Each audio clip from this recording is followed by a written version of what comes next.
The train ticket fell from Paul's jacket pocket like a death sentence. I stood frozen in our bedroom, staring at the innocuous slip of paper that threatened to unravel my entire world. Chicago, next Friday, the day of Ellen's high school graduation. My hands trembled as I picked it up, my mind racing. There had to be an explanation. Paul he couldn't. Susan, you home? His voice echoed from downstairs, startling me out of my daze. I quickly shoved the ticket into my pocket. Up here, I called back, trying to keep my voice steady. Paul appeared in the doorway, his smile faltering as he took in my expression. Everything okay? I forced a smile. Just tired. How was work? He shrugged, loosening his tie. Same old, meetings, deadlines, you know how it is. I nodded, my throat tight. Ellen called earlier. She's staying at Jess's to work on their science project. Again? Paul frowned.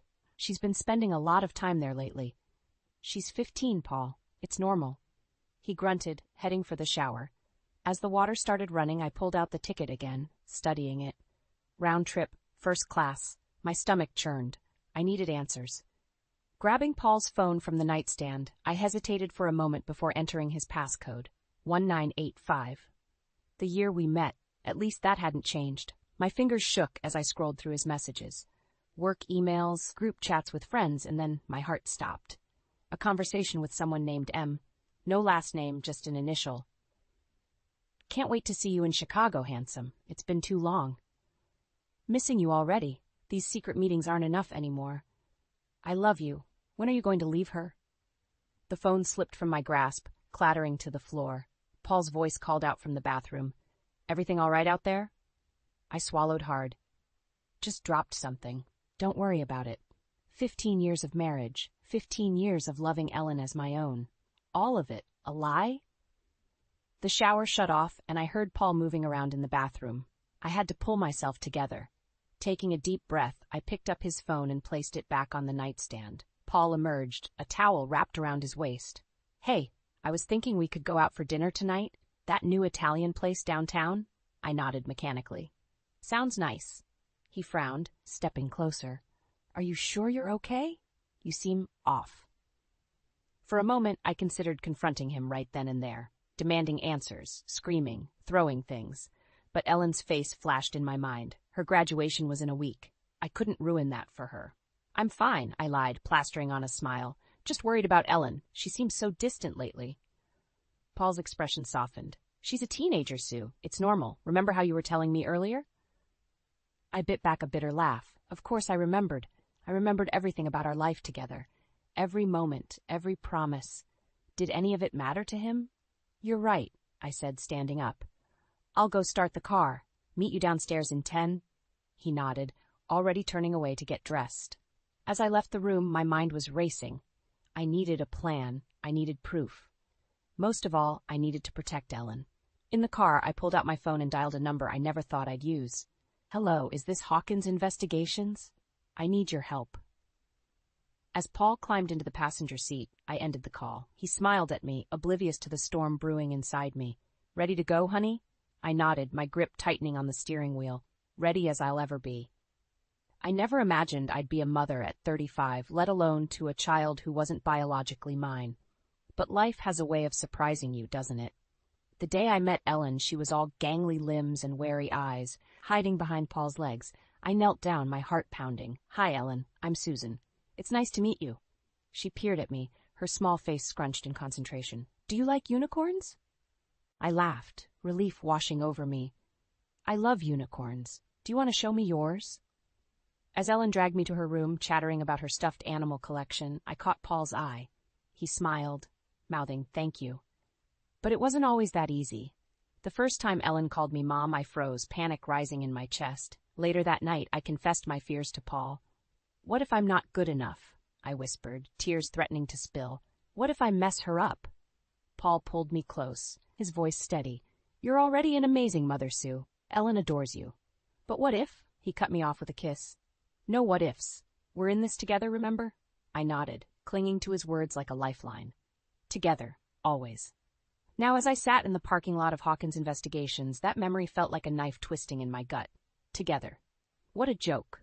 The door opened, and a gruff-looking man approached my car. Mrs. Thompson? I nodded, stepping out. Mr. Hawkins? He grunted in affirmation. Got your message. Infidelity case, right? I flinched at the bluntness. Yes, I need proof. Always do in these cases. Come on in, we'll talk details. Inside his cluttered office, I perched on the edge of a worn leather chair, feeling like I was in a bad noir film. Hawkins settled behind his desk, pulling out a notepad. Tell me everything you know. I took a deep breath, recounting the train ticket, the text messages, Paul's recent late nights at the office. With each word, the reality of my situation sank in deeper. Hawkins nodded, scribbling notes. Classic signs. Don't worry, Mrs. Thompson, we'll get you the evidence you need. As I left his office, my phone buzzed. A text from Ellen.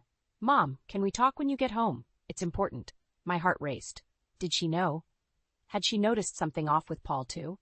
I rushed home, finding Ellen pacing in the living room. She looked up as I entered, her eyes red-rimmed. Honey, what's wrong? She hesitated, then blurted out, I think Dad's cheating on you. The world tilted on its axis. I stumbled to the couch, sinking down. What makes you say that? Ellen sat beside me, her voice trembling. I overheard him on the phone last night. He was talking about meeting someone in Chicago, and he said he loved her. I pulled her close, my mind reeling. Oh, sweetheart, I'm so sorry you had to hear that. She looked up at me, her eyes wide. You knew? I nodded, my throat tight. I just found out yesterday. I was trying to figure out how to tell you. Ellen's face crumpled, and she buried her head in my shoulder, sobbing. I held her, my own tears falling silently. After a while, she pulled back, wiping her eyes. What are we going to do? The question hung in the air, heavy with implications. What were we going to do? How could we salvage our family from this betrayal? Before I could answer, the front door opened. Paul's voice called out, I'm home. Where is everyone? Ellen and I locked eyes, panic mirrored in our expressions. In that moment, I made a decision. No more secrets, no more lies. We're in here, I called back, my voice steadier than I felt. We need to talk. As Paul's footsteps approached, I squeezed Ellen's hand. Whatever happened next, we'd face it together. Mother and daughter, united against the storm. The tension in the room was thick enough to cut with a knife as Paul entered. His easy smile faltered when he saw our faces. What's going on? He asked, his eyes darting between Ellen and me. I took a deep breath. Paul, we need to talk about Chicago. The color drained from his face. What about Chicago? Ellen stood up, her voice trembling but determined. We know, Dad. We know about her. Paul's facade crumbled. He sank into a chair, head in his hands. I can explain. Save it. I snapped, years of pent-up frustration bubbling to the surface. How long, Paul? How long have you been lying to us? He looked up, his eyes pleading. It's not what you think. Marion is just... Marion, Ellen interrupted, her voice cracking. You're on a first-name basis with your mistress? Paul flinched as if he'd been slapped. Ellen, honey, please. Don't honey me, she spat. I trusted you. We both did. I placed a hand on Ellen's shoulder, steadying her. We want the truth, Paul. All of it. What followed was a painful confession. Marion was a colleague, a friendship that had turned into something more. It had been going on for months. Each word was like a dagger to my heart. I never meant for this to happen, Paul finished lamely. I laughed bitterly. But it did happen, Paul, and on Ellen's graduation day of all times. Ellen's head snapped up. What? I hesitated, realizing my mistake too late. The Chicago trip? It's scheduled for your graduation day. The look of betrayal on Ellen's face was devastating. She turned to Paul, her voice barely above a whisper. You were going to miss my graduation for her? Paul reached out, but Ellen recoiled. I'm sorry, Save it, she said, echoing my earlier words. I'm going to Jess's. Before either of us could stop her, Ellen stormed out, the front door slamming behind her. I rounded on Paul. Are you happy now? Is this what you wanted? He slumped further into his chair. Of course not. I love you both. I got lost. Lost? I scoffed. You're a grown man, Paul, not a toddler in a supermarket. You made choices that hurt your family. Paul nodded, defeated. What happens now? I stood up, suddenly feeling every one of my years. Now I'm going to find our daughter, and when I get back, I expect you to be gone. Gone? Paul's head shot up. You're kicking me out? Consider it a trial separation, I said, my voice cold. I need time to think, and Ellen needs space. You owe us that much. As I grabbed my keys and headed for the door, Paul called out, Susan, wait. I'm sorry. I'll do anything to fix this. I paused, my hand on the doorknob. Without turning, I said, "Sometimes, Paul, sorry isn't enough." The drive to Jess's house was a blur. My mind raced with everything that had happened. How had we gotten here? When did our happy family start to crumble? I pulled up to the curb, spotting Ellen sitting on the front steps. She looked up as I approached, her eyes red and puffy. "Hey," I said softly, sitting beside her. "Hey," she mumbled back. We sat in silence for a moment, the weight of the day pressing down on us. Finally, Ellen spoke. "What are we going to do, Mom?" I wrapped an arm around her shoulders. "I don't know, sweetheart, but we'll figure it out together." She leaned into me, her voice small. "I hate him." "No, you don't," I said gently. "You're hurt and angry, and that's okay. But hate will only hurt you in the long run." Ellen nodded, sniffling. "I just want things to go back to normal." I kissed the top of her head, my heart breaking for her. "I know, baby. Me too." As we sat there, the sun setting behind us, I realized that normal was a thing of the past. Our lives had been irrevocably changed, but looking at Ellen, I knew one thing for certain. Whatever came next, we'd face it as a team. "Come on," I said, standing up. "Let's go home." Ellen hesitated. Is he still there?" I shook my head. "No, it's just us now." She took my hand, squeezing it tight. "Okay, let's go home." As we walked to the car, I felt a mix of emotions, anger, sadness, fear, but underneath it all, a small spark of hope. We'd weathered this storm. Whatever came next, we'd weather that too, together. The days following Paul's departure blurred together in a haze of sleepless nights and tense conversations. Ellen retreated further into herself, barely leaving her room except for school. I threw myself into work, desperate for any distraction from the gaping hole in our lives. It was a Wednesday afternoon when I finally dragged myself home early, determined to connect with Ellen. The house was quiet as I entered, but I heard muffled voices coming from upstairs. My heart leapt. Was Ellen finally talking to a friend? As I climbed the stairs, the voices grew clearer. One was definitely Ellen's, but the other... My blood ran cold. "Paul." I burst into Ellen's room without knocking. They both jumped, guilty expressions on their faces. Paul was perched on the edge of Ellen's bed, while she sat cross-legged, clutching a pillow to her chest. "What the hell is going on here?" I demanded, my voice shaking with anger. Paul stood up, hands raised placatingly. "Susan, please. I was just talking to Ellen about..." "About what?" I interrupted. "About how you betrayed our family? About how you were planning to abandon your daughter on her graduation day?" Ellen flinched at my words, and I immediately regretted my harshness. But the sight of Paul in our home, acting like nothing had changed, ignited a fury I couldn't contain. "Mom," Ellen said softly, "Dad was just..." "No," I cut her off. "Whatever he was just doing, it stops now. Paul, get out." He hesitated, looking between Ellen and me. "Susan, we need to talk about this, as a family." I laughed bitterly. "Family? You gave up that right when you decided to start a new one with Marion." Paul's face paled. "How did you?" "It doesn't matter how I know," I snapped. "What matters is that you're here, in our home, trying to manipulate our daughter." "I'm not manipulating anyone," Paul protested. "Ellen called me. She wanted to talk." I turned to Ellen, hurt and betrayal washing over me. "Is that true?" She nodded, not meeting my eyes. I wanted to understand why." My anger deflated, replaced by a deep, aching sadness. "Oh, honey, I'm so sorry." Paul took a step towards me. "Susan, please, let's sit down and talk about this rationally." Something in me snapped. "Rationally? You want to talk rationally about how you destroyed our family? About how you lied and cheated and..."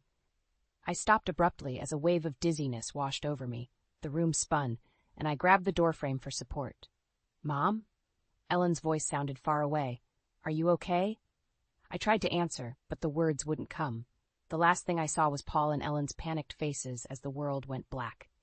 I woke up in a hospital bed, the steady beep of monitors filling the room. Ellen was curled up in a chair beside me, her face tear-stained even in sleep.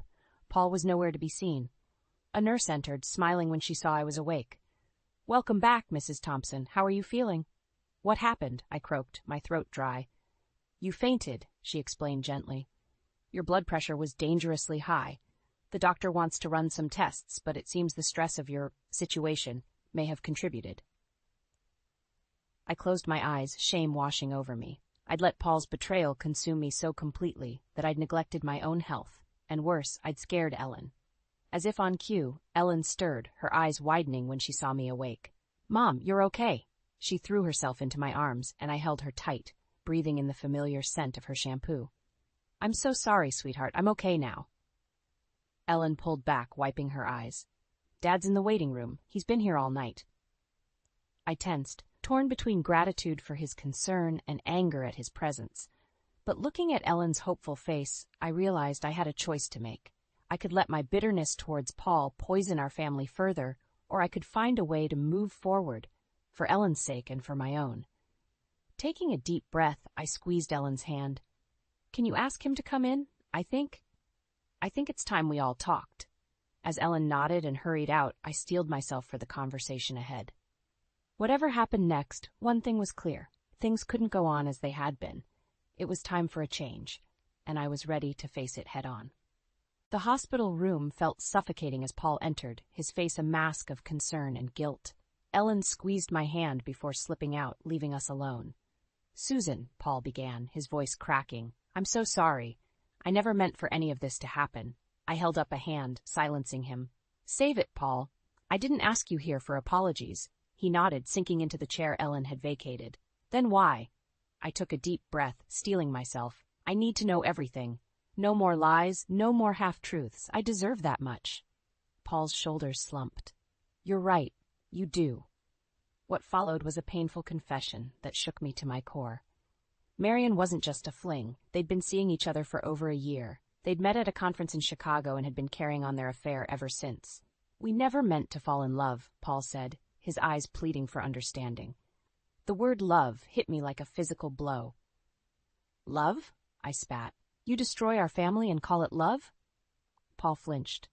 I know it's not fair. I know I've hurt you both terribly, but I can't change how I feel. I closed my eyes, fighting back tears. And Ellen's graduation? You were really going to miss that for her?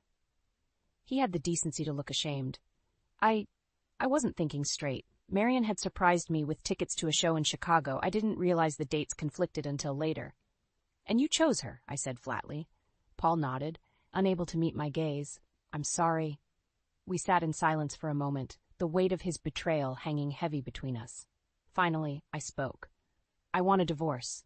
He nodded again, unsurprised. I understand. I'll give you whatever you want. The house, full custody of Ellen. Ellen isn't a bargaining chip, I snapped. She's our daughter. Or have you forgotten that in your new life with Marion? Paul's face crumpled. Of course not. I love Ellen more than anything. I don't know how to fix this. You can't fix it, Paul, I said, my voice softening despite myself. Some things, once broken, can't be put back together. As if on cue, there was a knock at the door. Ellen peeked in, her face anxious. Is everything okay? I forced a smile. Come in, sweetheart. We were just talking. Ellen entered hesitantly, looking between us. About what? Paul and I exchanged a glance. It was time for the hardest conversation of all.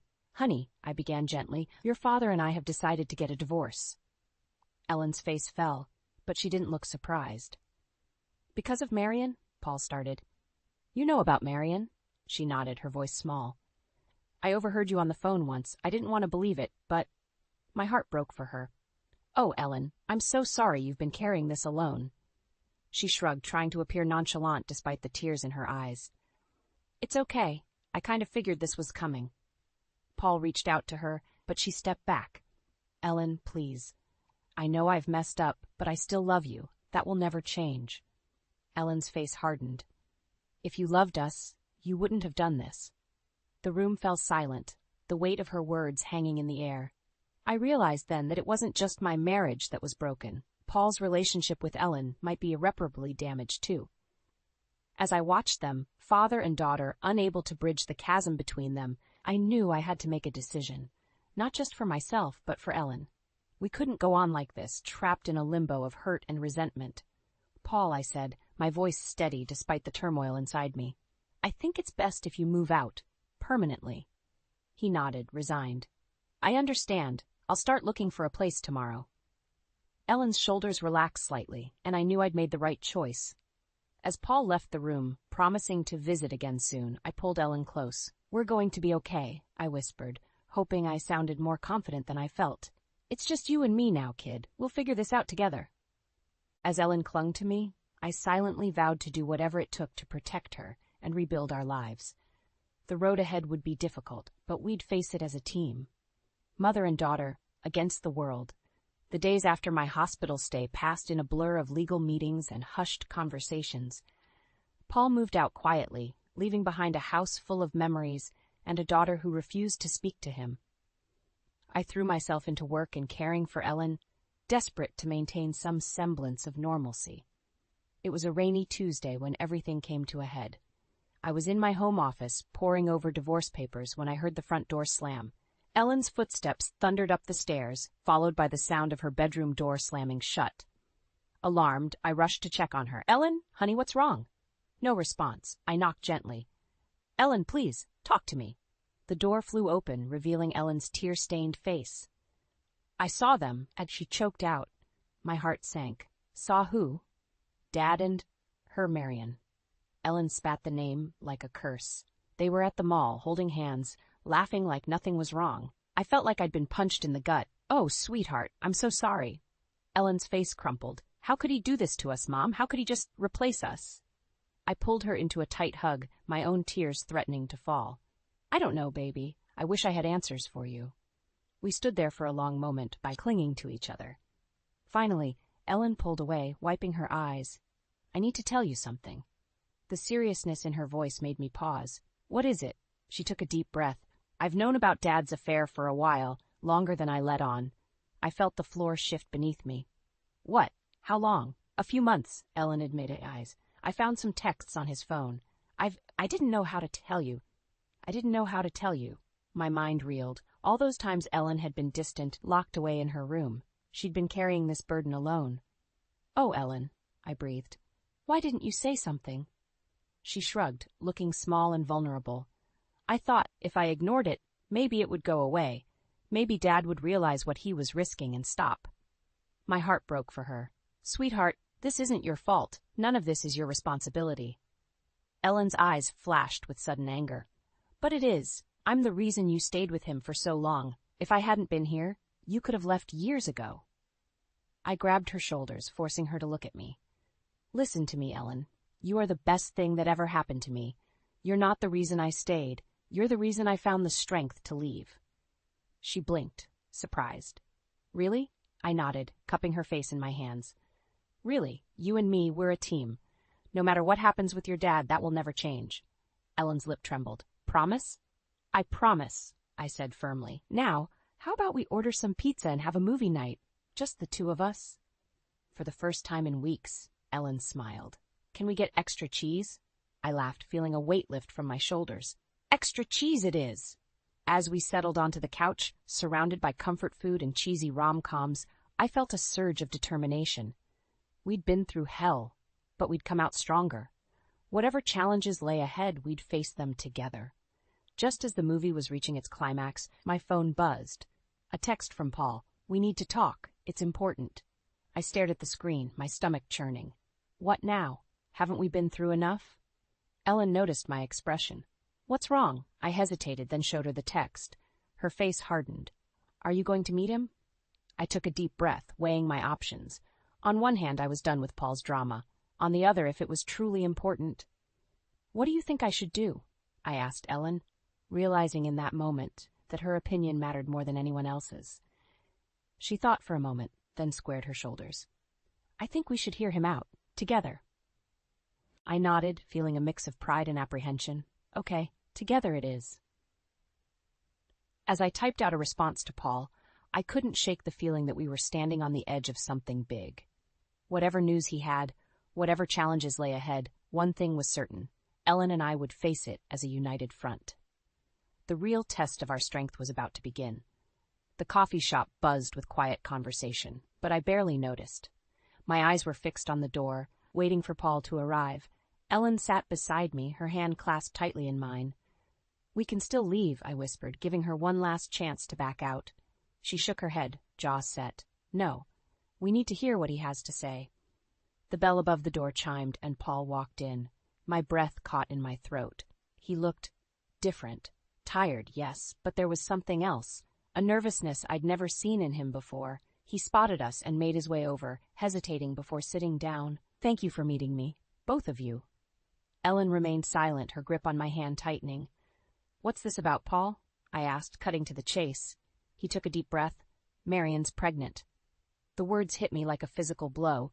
Ellen gasped beside me, her free hand flying to her mouth. How far along?" I managed to choke out. 3 months, Paul said, his eyes pleading for understanding. "I only found out last week. I wanted to tell you both in person." Ellen's voice was barely above a whisper. "You're going to have another baby?" Paul nodded, his eyes filling with tears.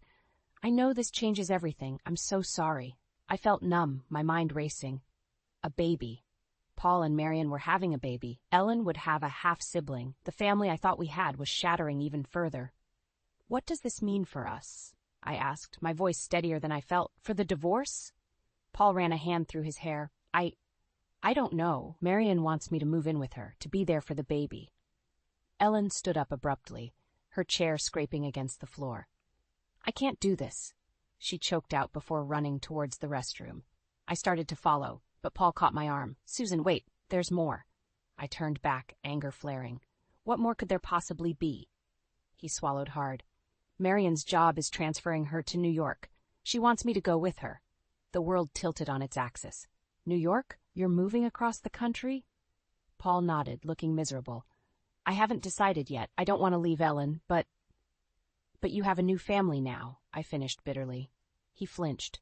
"It's not like that. I love Ellen. I love you both. I don't know what to do." I laughed humorlessly. "That seems to be a recurring theme with you, Paul." Before he could respond, Ellen returned, her eyes red-rimmed but her face set in determination. "I heard everything," she said, her voice surprisingly calm, "and I've made a decision." We both turned to her, surprised. "I want to live with Mom full-time," Ellen continued. "No shared custody, no visitation. I don't want to see you anymore, Dad." Paul's face crumpled. "Ellen, please, I know I've messed up, but—" "No," Ellen cut him off. "You made your choice. Now I'm making mine." I felt a surge of pride mixed with heartbreak. My little girl so strong in the face of such pain. Paul looked at me, desperation in his eyes. "Susan, please, talk to her." I shook my head. "This is Ellen's decision. I support her completely." He slumped in his chair, defeated. "What happens now?" I stood up, pulling Ellen close. "Now, we finish the divorce. You go to New York with Marian and your new baby. And Ellen and we move on." As we walked out of the coffee shop, leaving Paul behind, I felt a strange mix of emotions. Anger, sadness, but also relief. The uncertainty was over. We had a clear path forward. Ellen squeezed my hand.